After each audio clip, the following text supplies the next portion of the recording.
Storytime of how I found out that my mom was putting our dad's ashes in our food. Yep, our mom would put our dead dad's ashes in our dinner. So basically, after my dad died, my mom showed zero emotion. It's like she really didn't care at all. Like she kind of wanted it to happen.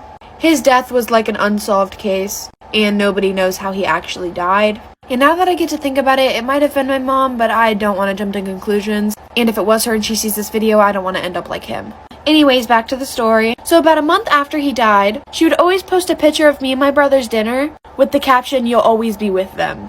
Literally every single night. And honestly, nobody really caught on. All the comments were like, we're praying, this and that. Until one day I was just sitting on the couch and I look over and my mom was pouring something into the mashed potatoes. So I go a little closer and I see her pouring the ashes of my dad into our mashed potatoes. Listen, this story only gets 10 times worse, so like for a part 2. Part 2 of how my mom was putting my dad's ashes in me and my brother's dinner. Continuing on with the story, after I see her literally pouring my dad's ashes into our mashed potatoes, and I mean, this lady literally sees me staring at her pouring the ashes into our mashed potatoes, and she like doesn't even say anything. I was just, a little shocked. So after that, I just kept quiet until after dinner. And I was mad at my brother that night, so I just let him eat the mashed potatoes. So after dinner, I went up to my mom and asked her why she was putting our dad's ashes in our food. And her exact words were, "Your father was a bad man. He wasn't meant to be here." I said, "What does that have to do with you putting his ashes in our dinner?" She goes, "It will just cleanse your soul. The witches told me to feed my children's father to them." Bishwe? I ended up telling my brother, but then me and him decided not to ever say anything ever again because we don't want her little spirits telling them to do the same thing with us, so. I'm sure many of us have encountered little shits in supermarkets. Kids running around, knocking things over, being rude, but the worst are the biters. Today I was shopping in the grocery store when a biter got me. He broke skin too and I started bleeding. When I saw the blood on his teeth and the grin he had, the gears started turning and I got an idea. Made my eyes go wide and started screaming, shit, fuck, no. My good friend was there too and he instantly picked up on what I was doing. He started shouting, fuck, maybe he didn't get it. Shit. By now, the kid is scared shitless and starts crying. And instantly, his mom appears out of nowhere and starts getting pissy at us for yelling at her kid. Here's the kicker. I look her straight in the eye and say, "Ma'am, get your son tested as soon as possible. He just bit me and I'm HIV positive."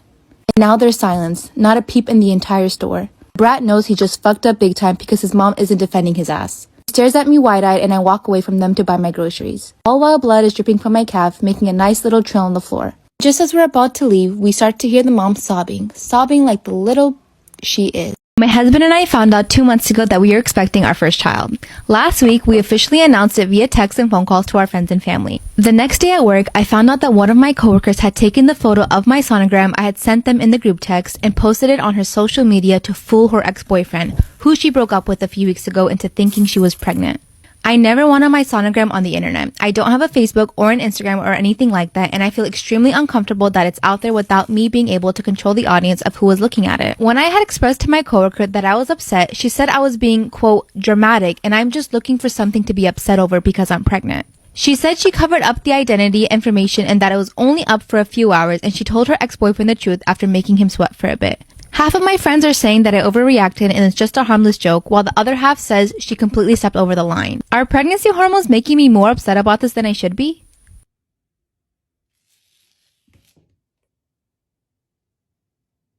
Hey, I can't be the only one. Who else knows people that have killed other people? Finally, something that I can actually relate to. So my grandma killed her mom, so she killed my great-grandma. It's kind of a crazy story, but back in the 90s, my grandma was over at her house giving her a bath. She was elderly, so my grandma was kind of in charge of taking care of her. During the bath, my grandma brought up the past about how she was abused as a child by one of her stepdads, and her mom then basically admitted to knowing about the abuse, but blamed her for it instead of the stepdad, which sent my grandma into a rage. She ended up drowning my great-grandma, and then after she was dead, instead of calling the police, she cut up her body into 8 different pieces, put them in garbage cans, filled the cans with cement, and then put these garbage cans in different storage units all throughout my hometown where I grew up. When the police were investigating, she lied and said my great-grandma was in Hawaii with this wealthy man she met and even faked letters from her. It's pretty crazy. I don't trust my girlfriend. We've been together for a little over a year, and I'll start by saying that she's told me that she's cheated multiple times in previous relationships and has been the type to line up the next guy, as they say. She's also told me that she took time to work on herself and she's not the type of person anymore. And at first I was okay with it, despite raising a minor red flag in my head. I'm trying not to hold her to her past mistakes, but recently it's really been weighing heavy on me.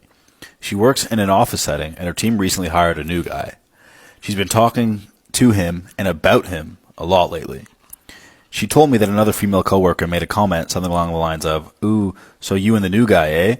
Which made me feel uneasy as it implies that they act flirty together. I'm heavily considering the fact that maybe I'm just being insecure and might have some deeper trust issues, and if that is the case, I'm not sure how I can work on that issue while still being in a relationship with her. Any thoughts or advice? Girls, tell me about a time where your quick thinking probably saved your life. I'll go first. 2 years ago, I was walking my dog at the park and a man approached me and asked to take a picture of her. And I said yes, because why not? It's a picture of a dog. So he starts taking a picture of my dog, and then I realized that he was like holding up her collar, and then it hit me. My address is on that collar. He's not taking a picture of my dog, he's taking a picture of my address. So I told him that I actually didn't feel comfortable with him having a picture of my dog, and I asked him to delete it. So he deletes it and then like starts walking away really fast. And I was like, "Excuse me, sir, no, could you also go into your deleted album and delete it from there?" And he goes, "I don't have a deleted album." And I was like, "You have an iPhone. Everybody has a deleted album. Could you please delete the picture?" And he was like, "Sorry, I don't have a deleted album," and like keeps walking away. And keep in mind, this is like 2 PM in a park. Like there's other people around. So now I'm like chasing after him and I'm telling him, "Sir, I know you have the album. I will show you where the album is. Can you please go onto your phone so that we can delete the picture?" Oh, part 2. My fiancé and I are high school sweethearts, and we've been together for about 12 years. We were engaged for around 3 when he passed away due to an accident in the beginning of 2020.